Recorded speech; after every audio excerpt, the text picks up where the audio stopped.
আসসালামু আলাইকুম। আপনারা সবাই কেমন আছেন? আলহামদুলিল্লাহ আমিও ভালো আছি। আজকে আমি গুঁড়ো চিংড়ি দিয়ে বড়া বা পাকোড়া তৈরি করে দেখাবো। আশা করছি আপনাদের রেসিপিটা ভালোই লাগবে। তো চলুন দেখে নেই রেসিপিটা কিভাবে তৈরি করলাম। এখানে নিয়েছি গুঁড়ো চিংড়ি, এখন দিয়ে দেব পেঁয়াজ কুচি,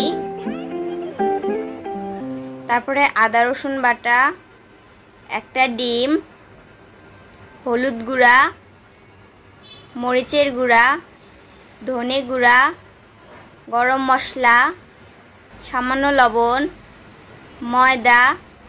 এখন সব কিছু দিয়ে ভালোভাবে মাখিয়ে নিব। মাখানো হয়ে গেছে, এটা এখন আমি এক সাইডে রেখে দিব।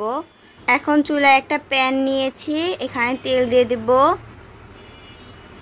তেলটা যখন গরম হয়ে এসেছে তখন বড়াগুলো দিয়ে দিব। এভাবে করে আমি সব বড়া দিয়ে দিব।